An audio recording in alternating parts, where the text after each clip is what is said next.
background was the growing struggle between two great powers to shape the post-war world. Soviet Russia was expensively stabbing westward, knifing into nations left empty by war. On orders from the Kremlin, Russia had launched one of history's most drastic political, moral, and economic wars, a Cold War.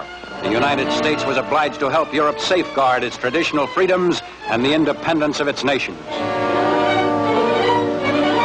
Gone was the spirit of wartime unity that reached its peak on that historic afternoon in April '45 at the Elbe River in Germany. Here, two worlds actually met, but this coalition was to be torn asunder.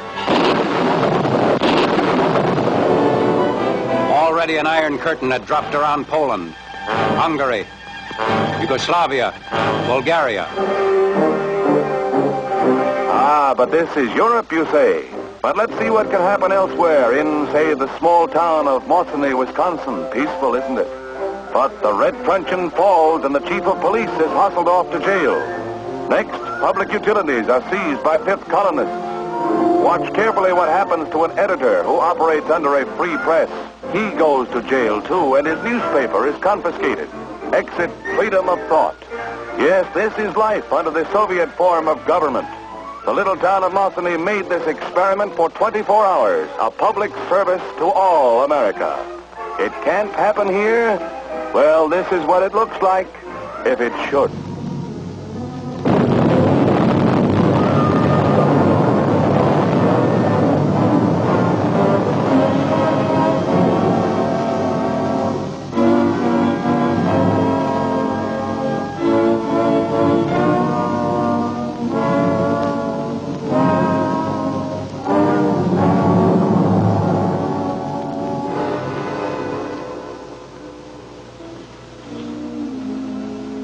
Fortunately, we can move the clock back. The time is not yet. And let us pray that it never happens in our country. Before we meet the members of the American Legion Post 279 who helped make this picture possible, I'd just like to say that it gives me a great deal of satisfaction to represent two outstanding shopping centers in California, the shopping hub of the San Gabriel Valley in West Arcadia, and the Whittier Quad Shopping Center in Whittier, California, because they are concrete expressions of the practical idealism that built America. When you visit these two fine shopping centers, you'll find more than 80 beautiful stores with sparkling assortments, an attractive atmosphere, and of course, plenty of free parking for all the cars that we capitalists seem to acquire.